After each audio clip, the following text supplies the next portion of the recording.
쉽게 말씀드리면 B컷 하면 경기 침체하고 25bp 하면 경기가 좋을까요? 상관이 그것도 또 없는 거예요. 이분법적으로 보게 되는 그러니까 상관이 없는 부분이거든요. 거예요. 하나는 말씀드려야 될 것 같아요. 좋아요. 네. 맞나요? 50bp 되면 또 다른 문제가 발생할 수 있어요.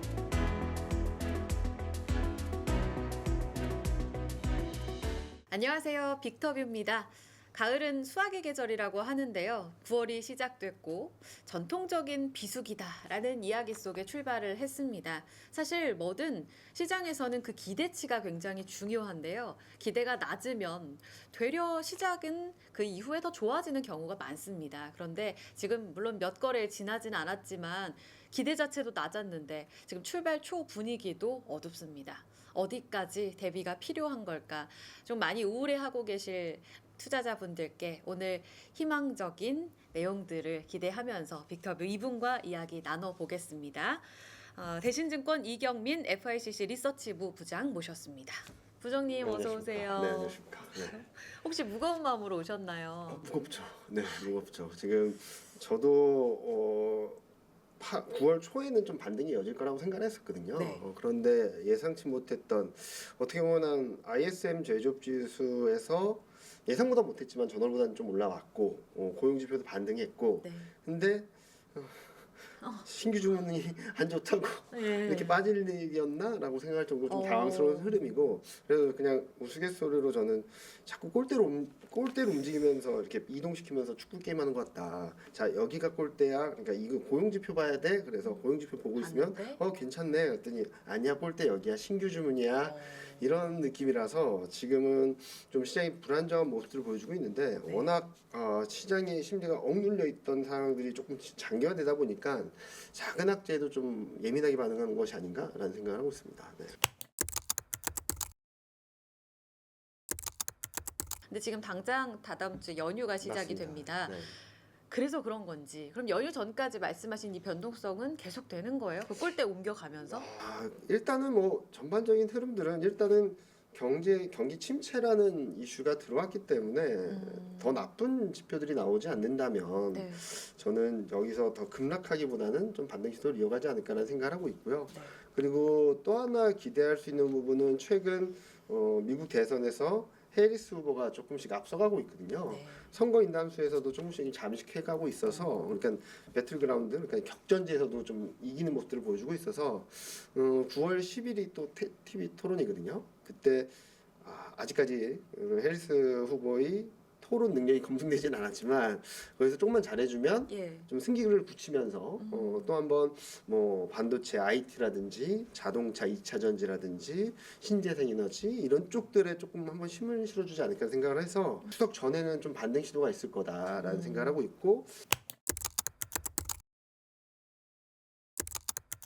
이제 7월까지의 대세 상승 주도주였던 네. 반도체에 네. 대해서 투자자분들이 제일 궁금하실 것 같아요. 네. 엔비디아도 급락하고 나서 물론 9월 들어서도 지금 한 차례 변동성을 보여주곤 있지만 네. 국내 관련 종목들은 뭐 엔비디아의 반등세에도 못 뒤따라가질 갔었죠. 맞아요. 못했어요.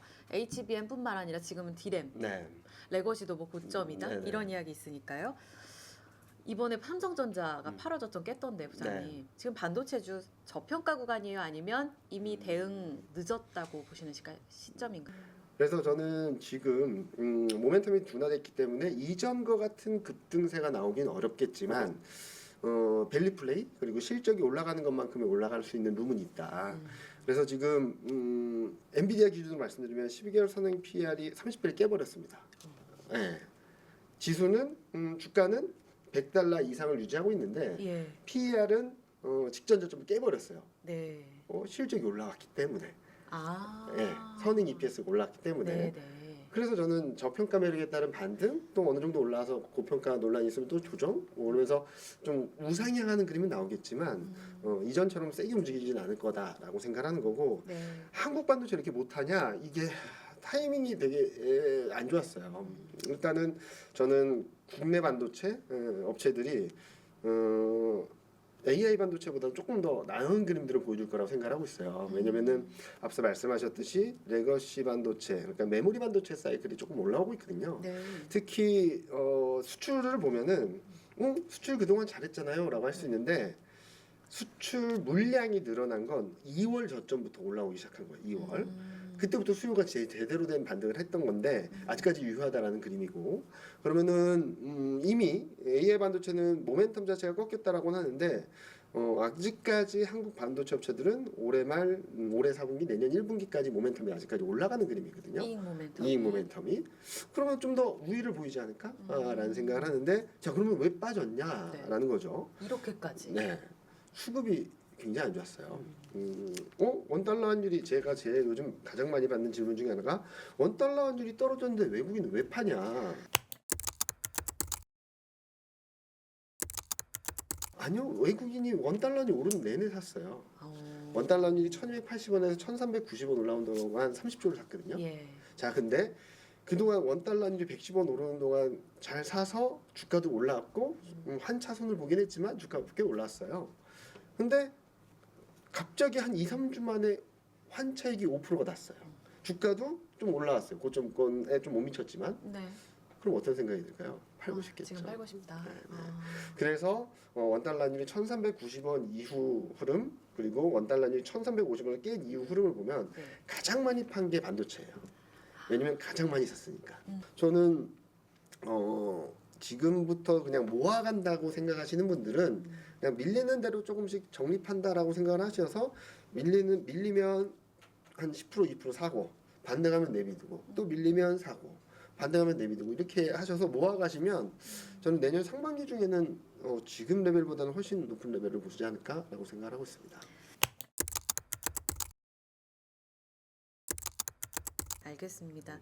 아까 TV 토론 이야기를 하셨어요. 지금 한국 시간으로 11일 또 진행이 될 텐데 1차 토론에서도 입증이 됐잖아요. 네. 아까 말씀하신 대로 아마 지금은 조금 매크로 때문에 네. 이 대선 트레이드 내용이 조금 민감하게 반응되는 분위기는 아닙니다만 해리스가 계속 약진을 하고 있기 때문에 이번에도 변동성이 예고가 되고 있죠. 뭘 주목해야 될까요? 만약에 해리스가 좀 우위를 보였다라고 하면은 뭐 반도체, 자동차, 2차 전지, 뭐 신재생 에너지 플러스 최근 중산층을 활성화시키기 위한 정책들을 내놓고 있다 보니까 미국 내 소비주들, 그리고 한국 중에서도 미국 수출 비중이 높은 애들, 이런 쪽들이 좀 의류, 네네, 화장품도 있고요. 화장품. 네. 반면에 트럼프가 이기면은 아마도 은행이라든지 뭐 이런 쪽들, 에너지, 네. 뭐 이런 쪽들이 움직이지 않을까라는 생각을 하고 있는데, 솔직히 트럼프가 우위를 보이면 채권금리가 움직일 수도 있어요. 예. 왜냐면은 트럼프가 야기하는 정책들이 결국에는 물가를 끌어올려, 물가 상방을 높여서 좀 불안정해질 수밖에 없다라는 게 한번 겪어봤던 얘기잖아요. 네.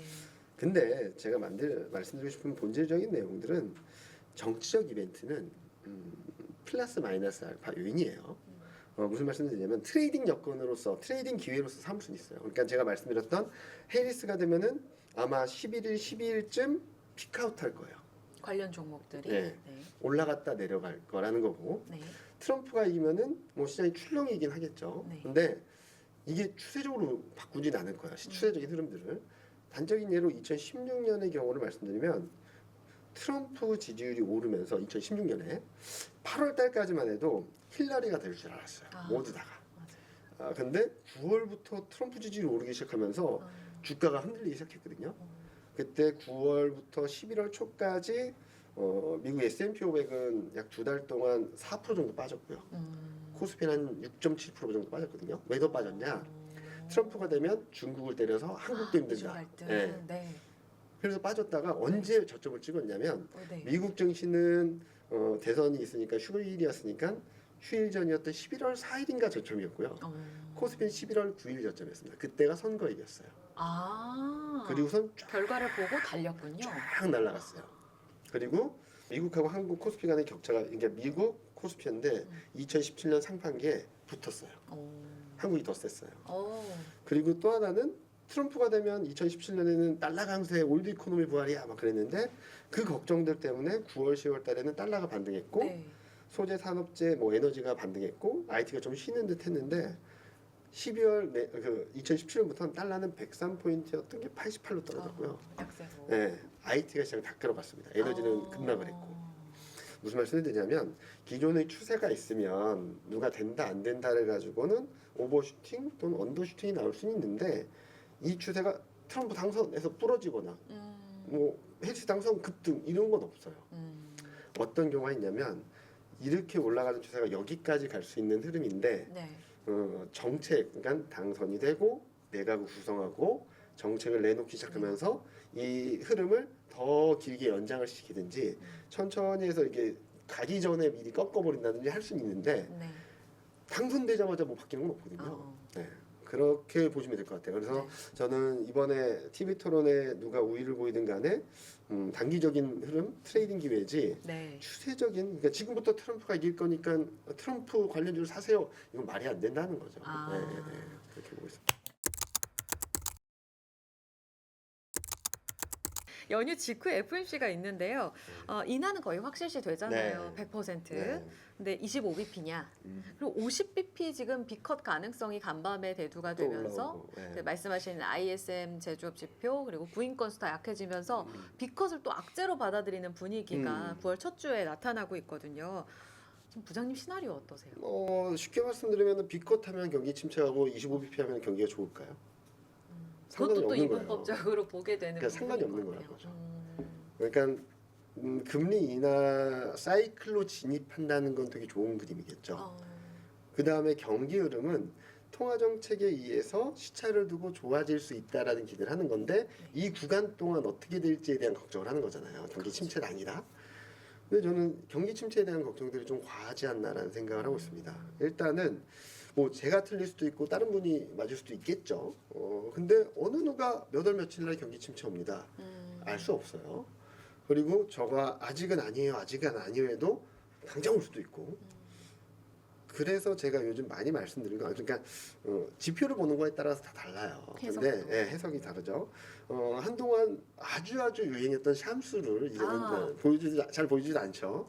그걸 보면은 야 이제 경기 침체 임박했어라고 생각할 수 있는데 네. 한번 OECD 경기 선행 지수라는 걸 그려놓고 한번 보시면 뭐야 경기 선행 지수 올라가는 때는 경기 침체가 없었는데라고도 할 수 있어요. 아틀란타 연은에 가셔서 GDP 나우를 보세요. GDP 나우가 뭐냐면 경제 지표들이 발표되는 대로 이 해당 분기 GDP 성장률 전망을 계속적으로 업데이트 해주거든요. 예. 지금 2.1입니다. 3분기 GDP 성장률 전망치가. 자, 2분기 3%에서 2.1로 둔화되는 건 맞지만 네. 경기 침체인가요? 그건 아닌 것 같아요. 그리고 또 재밌는 거 말씀드리면 블룸버그에서 이코노미스트들이 경제 성장률 전망하는 걸 보면 지난주에 미국 GDP 성장률, 그러니까 24년 미국 GDP 성장률이 2.3에서 2.5로 상향 조정됐어요. 이상하죠? 저는 2.3에서 2.5로 오른 게 혹시 2분기 GDP가 속보치보다 잘 나와서 그런가 봤더니 2023년 3분기, 4분기, 25년 1분기 전망치가 분기별 전망치가 올라오면서 좀 올라온 거거든요. 그리고 한때 1% 초반이라고 했던 2024년 4분기 경기 저점이 지금 1.7이에요. 그래서 정 불안하시고 저희가 저거 말하는 사람들 다 후행적으로 대응하는 거지 하시는 분들은 아틀란타 연은 가셔서 GDP 나우를 계속 업데이트해 보시라. 이게 마이너스로 가면은 좀 불안정해질 수는 있겠지만 네, 아직은 그런 징후가 없다라고 보시면 될 것 같습니다. 제가 뭔가 우문 현답을 받은 느낌이에요. 지금 25bp가 아니요. 중요해요. 50bp가 중요해요. 여기에 굉장히 집착했는데 하나는 말씀드려야 될 것 같아요. 좋아요. 네. 뭔가요? 50bp 되면 또 다른 문제가 발생할 수 있어요. 어떤 포인트로? 20일 날은 BOJ가 있어요. 엔캐리 트레이드가 또 한 번 청산될 가능성이 있을까요? 시장을 좀 흔들어 놓을 수 있겠죠. 근데 8월 초 같은 규모는 아닐 거예요. 왜냐면은 지금 비상업적 포지션을 보면 18만 4천 계약이었던 매도 포지션이 매수 전환 해버렸어요. 6주 만에 20만 계약이 되돌려졌어요. 이게 얼마나 빠르고 강한지 모르실 텐데 맞아요. 속도에 대해서 모르시겠죠? 네. 그러니까 5만 5천 계약이었다가 18만 4천 계약까지 가는데 네. 4년 반이 걸렸어요. 23만 계약을 매도하는데 4년 반이 걸렸어요. 이게 근데 보통 통상 있는 일인가요? 없어요. 이렇게 쓰인 적은 없었습니다. 왜냐하면 그 기간 동안 18만 계약에서 2만 계약으로 순매수 전환되는 동안 엔달러 환율의 변동성 그렇게 크지 않았잖아요. 컸죠. 컸어요? 160에서 140 사이. 그러니까 빨랐다는 거예요. 아, 근데 고점에서. 이게 무슨 말씀을 드리냐면 네네. 한 엔달러 환율은 많이 떨어진 것 같지만 100에서 160보다는 못했죠. 근데 그 짧은 기간에 굉장히 빠르게 세게 움직였다는 거예요. 네. 그러니까 엔캐리 청산 매물이 엄청나게 쏟아졌다라고도 볼 수 있겠죠. 네네. 그래서 저도 경력이 20년 정도 되는데 저보다 선배님들한테 물어봤어요. 8월 5일 증시를 가지고 예. 모르겠대요. 보지도 듣지도 경험해 보지도 과거 모르겠다. 그래서 만약에 50bp를 하면은 네. 미국하고 일본 금리 격차가 더 크게 떨어지겠죠. 그럴 수 있겠네요. 엔화 강세력이 더 세지겠죠. 네. 그래서 뭐 엔캐리 청산에 대한 부분들이 좀 아, 부담스러울 그 수 주에? 있다라고 생각하는 거고. 네. 근데 8월 5일 같은 규모가 아니라면 괜찮지 않을까라고도 할 수 있는데 네. 9월은 항상 안 좋았어요. 18일 FMC, 20일 BOJ, 그리고 27일에는 일본 자민당 총재 선거 이런 것들이 다 맞물려 있어서 예. 추석 전에는 좀 주식 비중을 좀 줄이고 네. 현금 비중을 좀 늘린 다음에 이런 것들을 확인하면서 천천히 대응해도 늦지 않다라는 말씀 많이 드리고 있습니다. 추석 전에는 무조건 몸살이어야겠어요, 부장님. 네. 그러면 연휴 전에요. 지금 언급된 내용 말고도 요거 또 한번 눈여겨 보십시오 할 만한 지표 이벤트 있을까요? 지표 이벤트라기보다는 네. 9월 계절성이 조금 부담스러워요. 특히 미국은 네. 2000년 이후를 보든 2010년 이후를 보든 21년 이후를 보든 9월이 제일 안 좋았어요. 수익률도 상승 확률도 꼴찌예요. 1년 중에. 왜 그럴까요? 4월, 6월, 9월 달에 순유동성이 좀 주는 효과가 있는데 예. 4월, 6월은 소득세 납부가 있어요. 음. 세금 납부를 하려면은 저도 세금 납부할 때는 되게 힘들거든요. 저희 와이프가 그러길래 미리 돈을 모아놓지 그러는데 그러기 쉽지 않잖아요. 그런 게들이 있고 또 9월 달에 뭐 있냐면 법인세 납부가 있어요. 근데 4월, 6월, 9월 다 돈 내는 날인데 왜 9월만 9월이 유독 유독? 약하냐? 9월에는 이런 격언이 있어요. 뉴욕 증시의 격언이 로시 하샤냐에 팔고 욤키프로에 사라. 이게 무슨 말이냐면 로시 하샤냐가 유대교 신년이에요. 신년 연휴예요. 욤키프로가 유대교 속죄일이에요. 자, 이게 보통 9월 후반부 늦으면 10월 초에 있거든요. 네. 로시 하샤냐라는 게. 근데 그러면은 9월 후반부는 유태인들 입장에서 뭘까요? 연말이에요. 그래서 9월, 10월 달에 북클로징이 많다라는 이유가 연말에 빨리 수익 확정하고 네네. 펀드 문 닫고 연휴 즐기고 속죄일 지나고 그때 다시 돌아온다. 그래서 올해는 10월 2일, 4일이 2일부터 4일이 로시아 전야고 욤키프로가 11일, 12일인가 그렇게 되고 네. 있어서 9월 말 10월 초쯤에 좀 바닥이 나오지 않을까라는 기대를 좀 하고 있어서 네. 그러니까 계절성이 너무 뚜렷해서 네. 그러니까 요즘 제가 많이 말씀드리는 게 현상을 보고 전망을 해요. 근데 이렇게 저렇게 따져봤더니 순유동성이 4월, 6월, 9월 달에 매년 줄어들었고 네. 이유를 봤더니 법인세 이슈고 9월 달에 유독 약한 이유를 봤더니 유대교 영향이 있다 보니까 이런 것들이 있는 상황에서 그러니까 유동성이 이만큼 있는데 엔캐리 청산이 이만큼 나오면 별 영향 없겠지만 유동성이 이렇게 줄어드는데 엔캐리 청산이 이만큼 나오면은 영향력이 좀 있겠죠.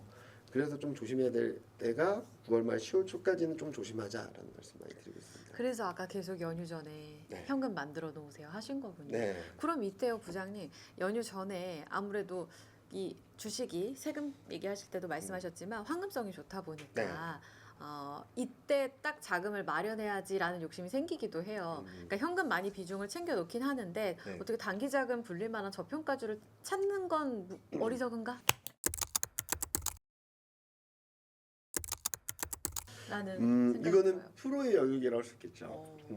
단기 트레이딩을 하실 수 있는 분은 그렇게 하셔도 되겠지만 그게 능숙하지 않으신 분들은 잘못하면 또 물릴 수도 있거든요. 네, 네. 그래서 여러분들 투자 스타일과 여태까지 투자했던 성향을 보시고 난 사다 팔았다 잘해 그리고 아니다 싶으면 손절도 할 수 있어라고 하시는 분들은 좀 저평가된 대표적으로 반도체가 있고요. 어, 네, 반도체는 지금 8월 저점을 깨려고 하고 있어요. 깨기도 네. 했고 네.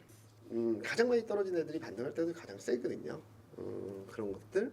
또 하나는 최근 가장 약했던 대표 업종 중에 반도체랑 같이 대표적으로 안 좋았던 애가 자동차하고 기계예요. 어, 이 세 업종은 실적도 잘 나왔는데 이렇게 내려온 이익 대비 상태는 싸군요. 싸죠.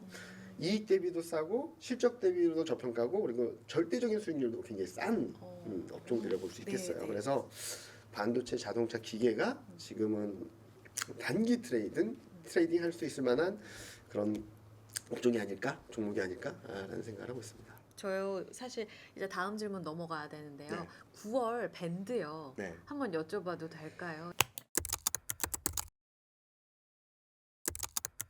지금 2,550에서 2,750을 제시드리긴 했는데 제가 2,550을 썼던 이유는 네.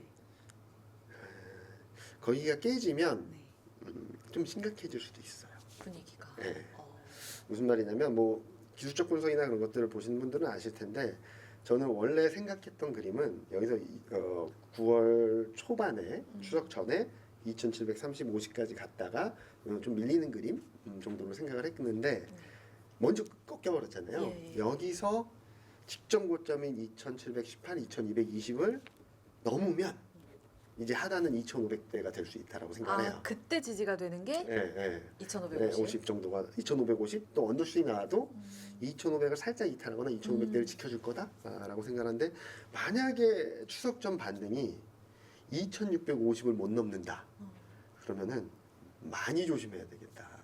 하방 더 열려요. 더 열릴 많이? 수 있다라고 생각을 하고 있어서 두 가지 시나리오를 두고 있는데 일단은 추석 전에 어느 정도 현금 비중을 확보하시고 예. 그 다음 스텝을 고민을 하시는 게 좋겠다라고 계속 강조드리는 게 네, 네. 잘하면은 이번 저점이 저점일 수도 있겠지만 예. 또는 이번 저점 2,580에서 좀 밀려봐야 2,500 초반 이 정도 저점일 수 있겠지만 네. 잘못하면 그보다 더 밑으로 내려갈 수 있어서 일단은 반등 나올 거예요. 2,650이든 2,700이든 그 정도 반등이 나왔을 때 너무 욕심내지 마시고 일단은 현금 비중 확보하시고 만약에 현금이 있는데 난 더 사고 싶어 하시는 분들은 매수 타이밍을 추석 연휴 이후로 뒤로. 늦추자라고 말씀드리는 부분입니다. 중요한 건 연휴 전에 2,650을 뚫는 우리 코스피의 힘, 네. 혹은 2,710선을 뚫는 네. 힘이 하단을 결정해 줄 거다. 맞습니다. 이 시나리오를 꼭 기억해 주시고요. 꼭 2,700을 뚫어내기를 기대해 기본- 볼게요. 기본입니다. 네.